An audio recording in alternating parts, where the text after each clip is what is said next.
Hi, my name's Sam. I'm from Respiratory. I'm going to talk to you about the Nihon Kohden 330. So this thing has an internal battery. It lasts for a while. Having said that, it takes 30 seconds to turn on. So as soon as you grab this device from out in the hallway or wherever you keep your device, make sure to push that button. You can do that while you're rolling this towards the patient. That way when you get to the patient, it'll already kind of going for you. As far as plugging it in, there's three things to plug in on the back side here. You've got oxygen, power, and this Neuron capsule cable. So let me show you how to do that. We're going to do the power first. Just plug it in like a normal outlet. Oxygen goes on. Every site has a different end piece, but it should fit. Make sure it clicks. And this piece, this room doesn't have it currently, but all your ED rooms, or at least your trauma bays, behind the SpO2 monitor, you're going to have a blue screen right here. On the bottom is going to be 7 telephone jacks. You plug this in, it'll make a click noise. It doesn't matter which one of the 7 you plug it in, and then as soon as you do that, it'll come up and it'll say NKV-330 on it. That's what you know that the data is going across. So every minute that goes by into Epic, the settings that you set in there plus the patient data is charted. So that reduces your charting considerably.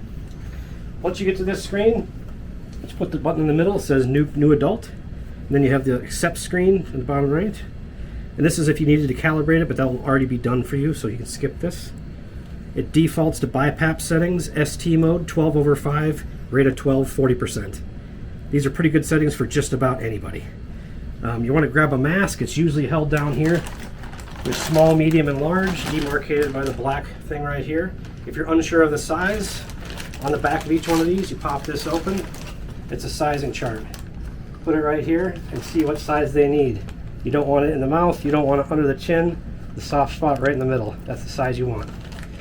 Once you do that, come over here, pop the bag open, pull it out, undo these straps, take this device, which is already pre-set up for you, all ready to go.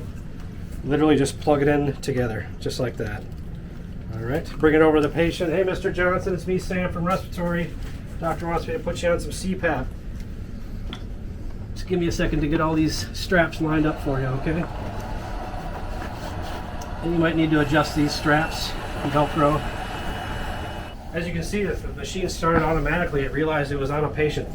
So you're currently again on ST mode, 12/5, rate of 12, 40%. Let's say they're desaturating to 80, 70%. This is all touch screen. You can go up and down physically here. You can scroll this up or down, or you can use the wheel. I like the wheel. So if you need to give them 100%, slide it all the way over, and now you're on 100%. Let's say you want to take them off or put them on standby. All the important buttons are in the corner. So power, mode, silence, and standby. We'll go on standby right now. Hit confirm. Now if you want to put them on CPAP, hit this bottom ST button. These are the 5 modes the device has. We're only going to use the top 2. Due to trademarking, that spontaneous-PS is a CPAP. ST is spontaneous time or BiPAP.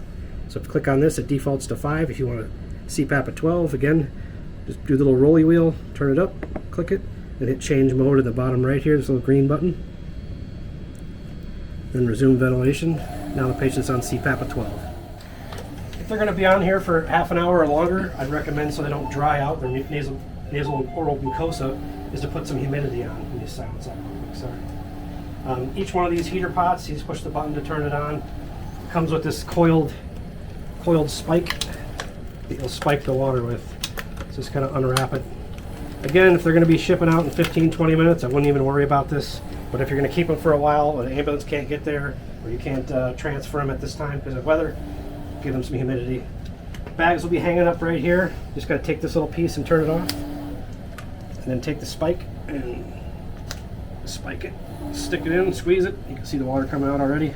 This is a gravity-fed system, so it's just automatically going to come down to here. The heater's going to be on. There's the power button. You can see the green light. And over here you have like a 1 to 4 settings. So you can do that based on the patient's comfort. If they say it's too hot, turn it down.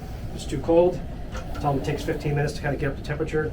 But if it's still too cold, you can increase it to 3 or 4. All right, so if you need to set up a nebulizer for your patients via non-invasive ventilation, you're going to get something called the Aerogen Solo. It's 2 pieces. They're connected when they come originally.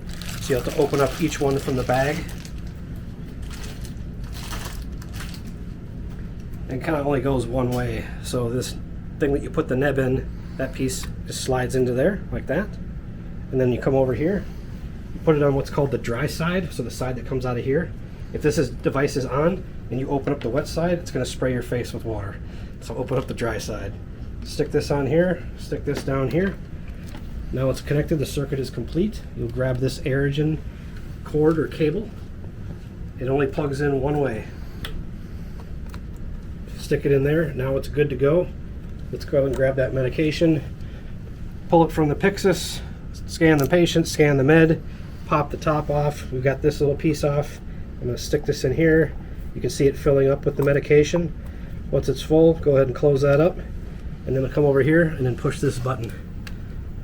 It'll turn that light on and this will start atomizing. If you look in here, you can see it atomizing.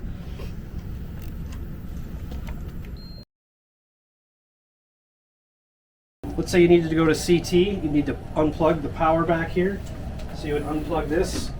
It'll switch over to its internal battery. It's good for a couple hours. It'll probably alarm and tell you like, hey, you're working off of internal power now. You want to disconnect the oxygen, just twist that to come off. Now it's going to red alarm saying no oxygen. You can see that right here. That's a reminder you need to turn the tanks on. So the tanks down here are connected already. You just got to tell it to start to work. By doing that, you turn this to the right clockwise. It'll get louder and louder as oxygen's coming out of here. And then you go all the way to the right. It turns off. Now it's in auxiliary mode. So now it's pulling from this tank.